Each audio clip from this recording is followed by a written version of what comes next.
When most people hear the name Henry VIII, they imagine a jolly, larger-than-life king, the corpulent monarch in paintings, dressed in shimmering silks, strutting with jewels, a man who famously had 6 wives. For centuries, schoolbooks and popular culture have reduced him to a caricature, a greedy husband with bad luck in marriage, a symbol of Tudor glamour and scandal. But strip away the myths, and the reality of Henry VIII is far darker. His story is not merely that of a king obsessed with airs and romance. It is the story of a man who transformed from a radiant young prince into one of history's most terrifying figures. A living horror, both physically and psychologically. His reign left scars on England that lasted for generations, and his own body became a grotesque metaphor for the corruption of unchecked power. Imagine a king whose courtiers could smell him before they saw him, whose flesh was rotting while he still lived, whose mood could shift in seconds from jovial laughter to murderous rage. Imagine serving a master who might reward you with riches one day and order your execution the next, without trial or explanation. This was not a medieval myth nor a Gothic novel. This was the daily reality of life under Henry VIII. From golden prince to monster. At the start of his life, Henry seemed destined to be a heroic ruler. He was handsome, athletic, a gifted horseman and musician, fluent in languages, and admired across Europe. Ambassadors described him as the handsomest prince ever seen. In his early 20s, he represented the ideal of Renaissance kingship, cultured, strong, generous. His reign began with promise, and the people adored him. But history would not remember him as the Golden Prince. Instead, his story follows a chilling arc, the fall of a man who had everything, yet allowed power, injury, and obsession to twist him into something monstrous. By the time of his death in 1547, Henry VIII was almost unrecognizable from the radiant youth who once charmed Europe. He was bloated, diseased, paranoid, and feared, not only by enemies abroad, but by his own wives, children, and closest friends. The horror story history forgot. Why then do we so often sanitize his image? Why does Henry VIII still appear in films and books as a larger-than-life figure, more comedic than terrifying? Part of the answer is that history often softens its monsters. The Tudor dynasty gave England a new identity, and Henry's daughter Elizabeth I became one of its greatest monarchs. To celebrate that legacy, chroniclers painted Henry as a stern but necessary king, a man who broke from Rome, who modernized monarchy. The grotesque truth of his body and mind was hidden behind layers of propaganda. But the real Henry is not just the story of politics or marriage contracts. It is a horror story. His life reads like a descent into a Gothic nightmare, where power and paranoia fed each other until the man himself became unrecognizable. His own body decayed while his kingdom withered, and the atmosphere of his court grew as suffocating as the stench of his infected wounds. A kingdom in fear. For those who lived under him, England was not ruled by majesty, but by terror. Courtiers learned to smile and flatter, even while gagging at the odor of his rotting flesh. Servants carried buckets of pus-soaked bandages from his chambers. Physicians whispered about his festering legs, but dared not speak honestly, knowing the wrong words could end their lives. Nobles, bishops, even family members, all of them walked on a knife's edge. Henry's paranoia was legendary. One day you could be his closest confidant, the next you could be condemned for treason on nothing more than rumor. The king's word was absolute law, and he wielded it like a headsman's axe. The terror spread outward from the court to the entire kingdom. England under Henry VIII was a land where people whispered in taverns, careful not to be overheard. where wives, daughters, and husbands feared that even private matters could be twisted into charges of heresy or treason. Henry created not only a political revolution, but a psychological prison for his subjects. The central question. And so we return to the question that frames Henry VIII's legacy. How did a man once celebrated as the perfect Renaissance prince become a preacher of horror? Was it the jousting accident in 1536 when he lay unconscious for hours, his brain damaged, his legs shattered? The moment when everything changed? Was it his insatiable hunger for power, for control over religion, for a male heir at any cost? Was it the poisonous environment of Tudor politics, where betrayal was routine and mercy was weakness? The answer lies in the combination of all these forces. Henry's story is not simply the tale of one man's decline. It is a warning about the dangers of absolute power in human hands, power that can corrupt not only a kingdom, but the very flesh of the man who wields it. A horror beyond the grave. Even in death, Henry could not escape horror.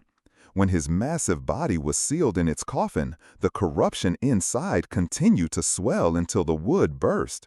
Blackened fluid spilled onto the church floor, where dogs licked at the remains. It was as though the earth itself was eager to reject him. This grotesque ending became a symbol of his reign. The man who once embodied England's glory had become a walking ruin, and his kingdom paid the price. His body rotted, his marriages ended in blood, his subjects lived in fear, and his empire drained itself in endless wars. The journey ahead. In the chapters to come, we will peel away the myths and examine Henry VIII in all his horrifying reality. We will see the athletic young prince collapse into a rotting tyrant. We will step inside his court, where fear suffocated ambition, and follow the fates of the 6 women who endured his cruelty. We will witness the grotesque rituals of his feasts, the paranoia of his nights, and the nightmare of his death. This is not the story of a king as history books present him. This is the story of a monster who once wore a crown. For the first decades of his reign, Henry VIII shone like the sun. He was tall, broad-shouldered, and athletic, admired by both allies and enemies. Courtiers described him as a king who could outdance, outride, and outhunt any man in his court. At tournaments, the crowd roared when he charged into the lists, golden armor gleaming, his lance lowered with perfect precision. But in January 1536, the light of that sun began to dim. Henry suffered a devastating accident while jousting, the very sport that had once defined his image of strength and virility. His horse toppled and crushed him. The king, clad in steel, slammed into the earth with such force that onlookers believed he had been killed. Reports claimed that he was unconscious for hours, his body limp, his courtiers frantic. When he finally awoke, the Henry that England had known was gone forever. The wound that never healed. The fall left Henry with a shattered leg, an injury that never properly healed. Infection set in, burrowing deep into his flesh. Abscesses formed, oozing pus and blood. His physicians lanced the swelling again and again, but the ulcers always returned, worse each time. The smell became infamous. It clung to his chambers, to his clothing, to the very air around him. Ambassadors wrote of being overwhelmed by the stench. Courtiers, forced to kneel before him, struggled to breathe through the rot. Servants carried away bloodied bandages by the bucketful, their faces pale with disgust. The once vigorous king could no longer mount a horse with ease. Hunting and jousting, his beloved symbols of masculinity, became agony. He grew heavier, swollen with inactivity. Food became his only indulgence, and his appetite was insatiable. Soon, he was morbidly obese, his body a prison of flesh. A face transformed. As Henry's body decayed, so too did his mind. Chronic pain gnawed at him day and night, souring his temper. Once known for charm and wit, he became unpredictable, explosive, terrifying. Contemporaries wrote that a shadow had fallen over him. His face, once vibrant and handsome, grew bloated and pale, eyes ringed with darkness, lips curled in constant irritation. He laughed less, he threatened more, he trusted no one. The accident of 1536 did not just cripple Henry's body, it warped his psyche. Many historians believe he suffered traumatic brain injury from the fall. He became paranoid, suspicious, and obsessed with control. The jovial prince had become a tyrant with a festering wound, ruling through fear. Blood in the family. The timing of the accident was cruelly symbolic. Only days later, Henry's queen, Anne Boleyn, miscarried a male child. The king saw this not as chance, but as betrayal. His fury at Anne boiled over, and within months she was executed. Some whispered that Henry's accident had cursed not only his body, but his dynasty. His obsession with producing a male heir deepened. His wives would pay the price. The court became a place of whispers and terror. Men and women watched their king grow more monstrous each year, knowing that the slightest displeasure could end in death. Where once Henry had danced and played music for his courtiers, now he limped through his halls, dragging his infected leg, his presence filling the air with dread. The Chamber of Stench. To imagine Henry's later court is to imagine a Gothic nightmare hidden behind Tudor splendor. His bedchamber was hung with rich tapestries, golden embroidery, velvet cushions, yet beneath the beauty lurked horror. Buckets of pus, soiled rags, the reek of decay. Servants worked constantly to clean, but the corruption was relentless. Attendants described him screaming in pain as his ulcers were lanced, the pus spurting forth like foul water. The sound echoed through the palace, mingling with the muffled cries of those who feared being summoned next, not to treat him, but to answer for imagined betrayals. His very body became a theater of suffering, and everyone around him was forced to watch. Paranoia and power. The physical pain fueled his paranoia. Henry began to see conspiracies everywhere, in his advisors, his wives, even his children. Men who had once been his closest allies were executed on flimsy charges. Sir Thomas More, Thomas Cromwell, noblemen who had served him for decades. The jousting accident had robbed Henry of his ability to act like the heroic prince he once imagined himself to be. Now he ruled by fear alone. The wound on his leg festered like a living symbol of his reign, swollen, poisoned, never healing. The body as metaphor. In many ways, Henry's body mirrored his kingdom. Just as his leg rotted, so too did England fester under his tyranny. His break with Rome had torn the nation apart. Monasteries were dissolved, their treasures seized, their monks cast into poverty. Religious violence erupted, Protestants and Catholics burned as heretics in equal measure. The once vibrant Renaissance court became a haunted palace, where the scent of incense mixed with the reek of corruption, and fear hung heavier than any crown. The monster revealed. By the 1540s, Henry VIII was no longer the golden prince Europe had admired. He was a monstrous figure, swollen with fat, crippled by ulcers, his face twisted with suspicion. His clothes had to be specially widened to fit his enormous girth. He was carried to his throne on a padded chair, a once great warrior reduced to immobility. But even crippled, he was still king. His word was life or death. And in this grotesque shell of a man lay the soul of a tyrant, sharpened by pain and paranoia. The young prince who had once inspired love had now become the terror of his own people. His fall from the horse was more than an accident. It was the moment when England's golden Renaissance dream collapsed into a nightmare of blood and fear. They are remembered in a simple rhyme. Divorced, beheaded, died. Divorced, beheaded, survived. But behind this children's chant lies one of the most nightmarish tales in royal history. The 6 women who married Henry VIII were not only queens.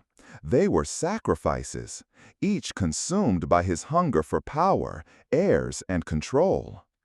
Catherine of Aragon, the cast-aside queen. Henry's first wife, Catherine of Aragon, had been married to his elder brother before Henry took her as his own. For 20 years she was his queen, loyal and dignified. She bore him a daughter, Mary, but no surviving son. As the years passed, Catherine's inability to provide a male heir gnawed at Henry. His pride and his dynasty demanded a son. Catherine, devout and stubborn, refused to step aside. Thus began the Great Schism. Henry broke with the Pope, tore England from Rome, and made himself head of the Church, all to cast Catherine aside and marry another. The queen who had once sat at his side in glory spent her last years exiled, ill, and alone. She died still proclaiming herself Henry's true wife, betrayed by the man who had sworn to honor her.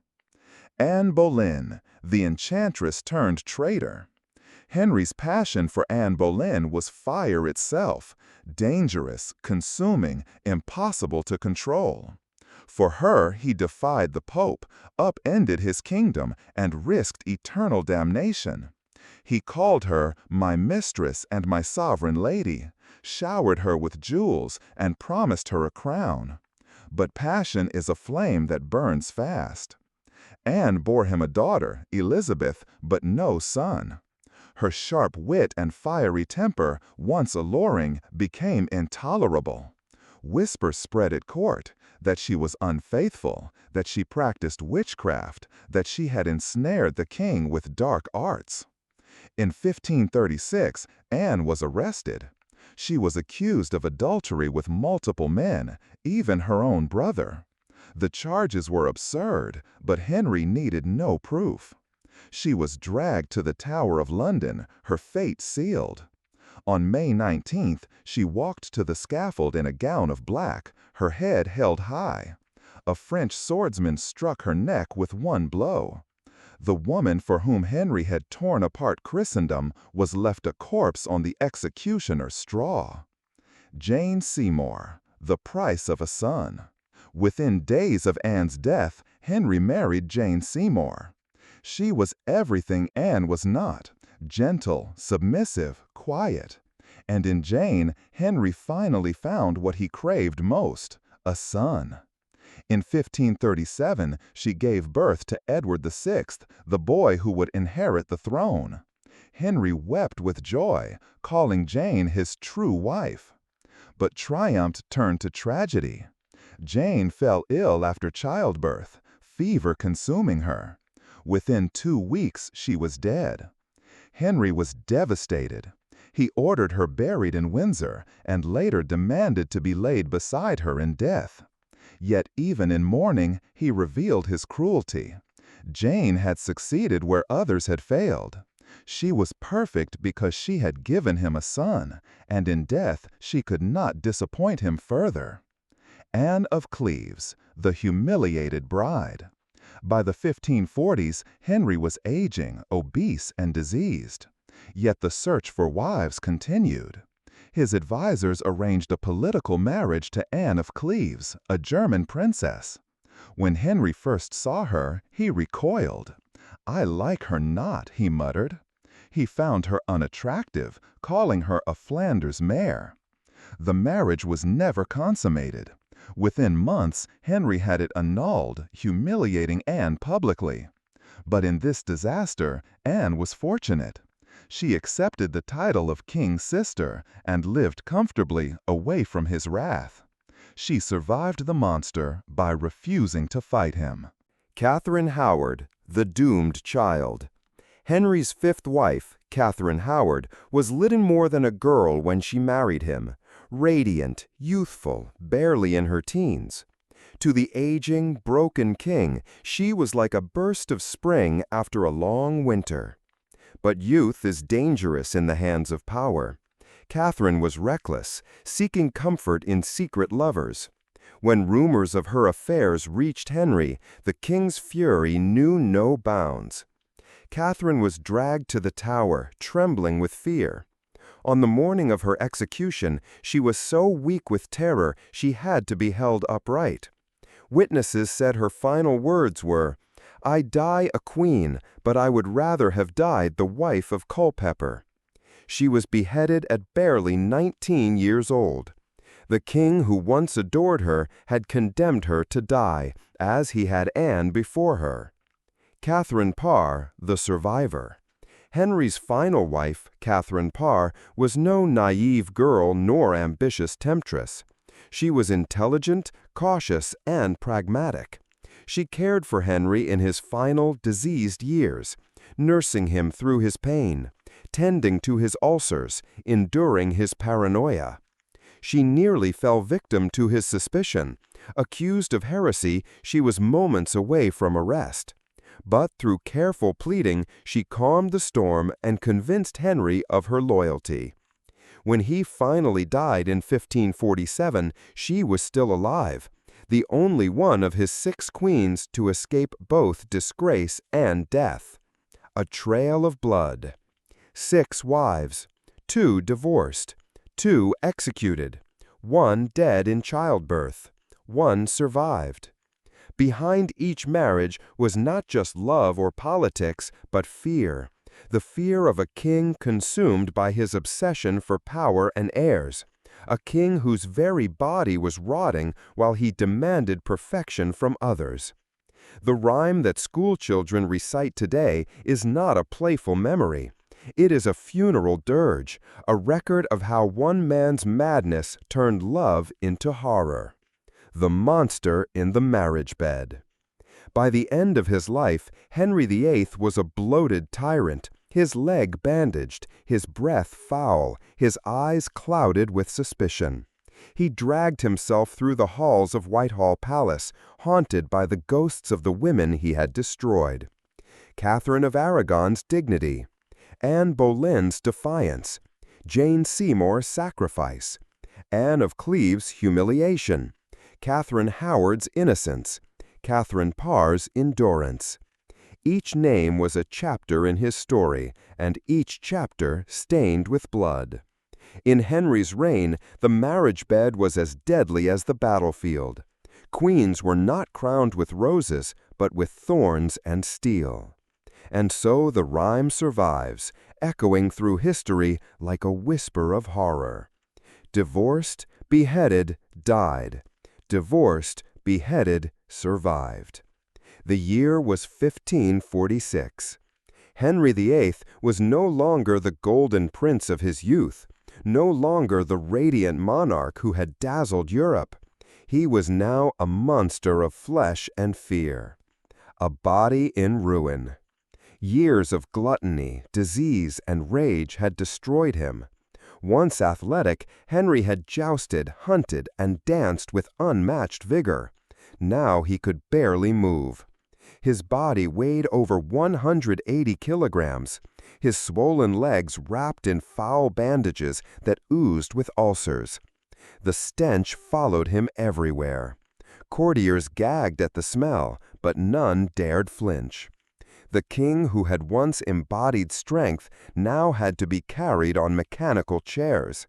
His breath came heavy, his face blotched, his body consumed by pain. But his temper, that remained as sharp and deadly as ever. Surrounded by shadows.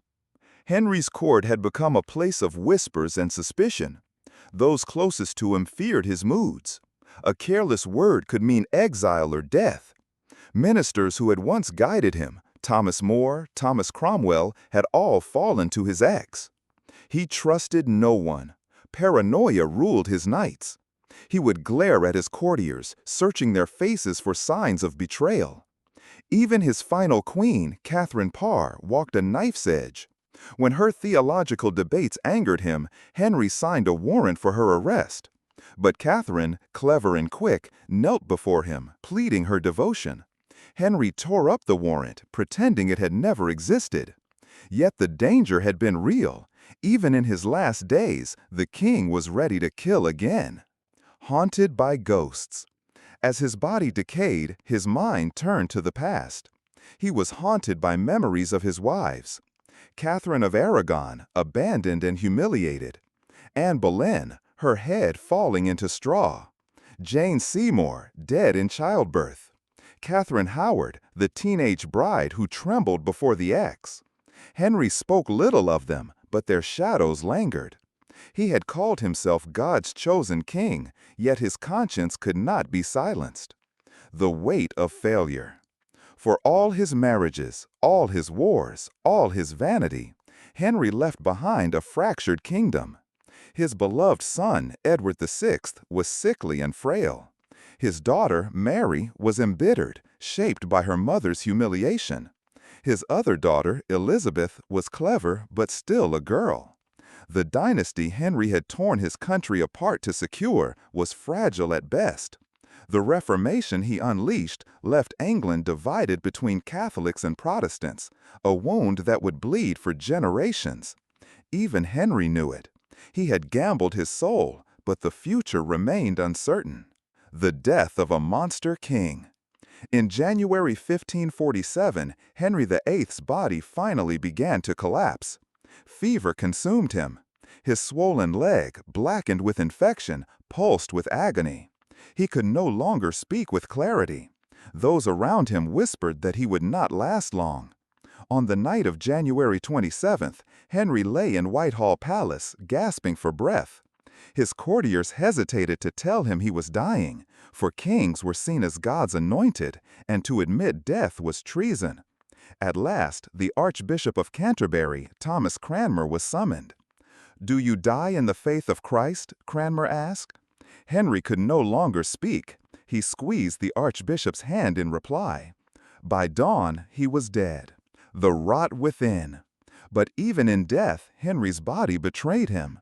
As it was transported to Windsor for burial, his coffin cracked. Putrid liquid seeped out, dripping onto the floor of the church where it rested overnight. A story spread that dogs came in the night and licked up the king's remains. To his enemies, it was divine justice, the body of the tyrant devoured like carrion. The monster's legacy. Henry VIII was buried beside Jane Seymour, the only wife who had given him a son.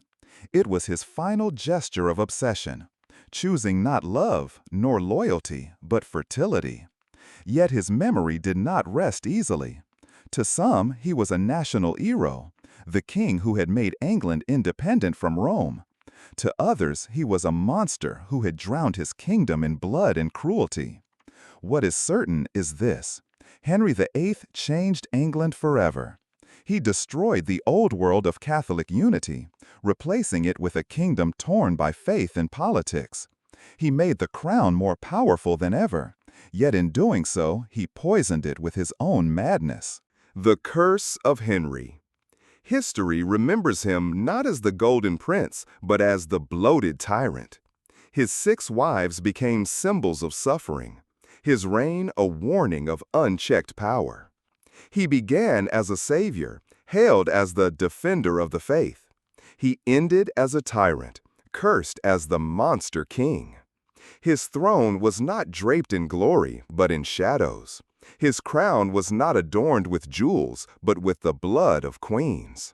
And so, when we speak of Henry VIII today, we do not remember his victories, nor his palaces, nor his art. We remember the rhyme, the simple, chilling rhyme that captures the horror of his reign. Divorced, beheaded, died. Divorced, beheaded, survived. A rhyme for children, a requiem for a tyrant. History is full of kings. Some remembered for their conquests, others for their wisdom. But few linger in memory the way Henry VIII does. Not because of greatness, not because of glory, but because of the warning his life became. The dream that died.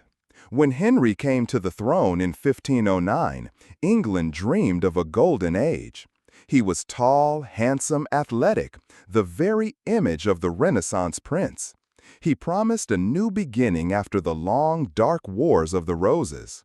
The people adored him, Europe admired him. The Pope himself named him Defender of the Faith. But that dream would rot. The Golden Prince became a bloated tyrant. The Savior became the destroyer. His reign turned from promise to nightmare until his very body mirrored the corruption of his soul. The tyrant's gifts. And yet, Henry VIII did not fade into obscurity. His reign reshaped England in ways that cannot be ignored. He broke the power of Rome and created the Church of England, forever altering the spiritual map of Europe. He strengthened the crown, turning monarchy into a force that could bend the nobility and clergy alike. He left behind children who would shape England's destiny: Edward, Mary, and Elizabeth, each of whom would wear the crown and fight for their vision of the realm. His gift to history was not stability, but conflict, not peace, but division. From that chaos, modern England was born. The price of power. But at what cost? Henry's England was soaked in fear, families torn apart by faith, ministers and nobles executed without trial, wives discarded, humiliated, or destroyed. The people he ruled lived under the shadow of terror, never knowing if the king's favor would protect them or condemn them. This was the price of absolute monarchy: power without restraint, king without limits. A king remembered. Today, Henry VIII is remembered not for statesmanship or wisdom, but for something far darker. He is remembered for his 6 wives, for his cruelty, for his gluttony and paranoia, for the rhyme every English child learns by heart: divorced, beheaded, died. Divorced, beheaded, survived. His reign is a story told not in victories, but in blood, not in laws, but in broken lives. The warning of Henry VIII. Henry's story forces us to ask a question. What happens when a man with too much power is left unchecked? When one man's desires outweigh the lives of thousands? When a king sees himself as above the law, above morality, above God himself? Henry VIII is the answer. A man who began as a savior, but ended as a tyrant. A king who traded his people's hope for his own appetites. A ruler who left behind not glory, but scars that shaped a nation for centuries. The shadow of betrayal. His death in 1547 closed one chapter, but the shadow of his reign stretched far beyond his grave. Civil wars of religion consumed England. His daughters, Mary and Elizabeth, would rule in his shadow, one remembered as Bloody Mary, the other as Gloriana. His church reforms created divisions that still echo in Britain today. In the end, Henry's greatest legacy was not unity, but division. Not triumph, but a warning, carved deep into history. That power, unchecked, devours not only nations, but the very soul of the man who wields it, the monster prince. And so we return to the beginning. Henry VIII began as the Golden Prince, the desired one, the hope of a nation. But power twisted him. Desire consumed him. Fear destroyed him. He ended as a monster king, bloated, cruel, paranoid, alone. A man remembered not for what he built, but for what he destroyed. The king who became a warning. Henry VIII's story is not just England's history.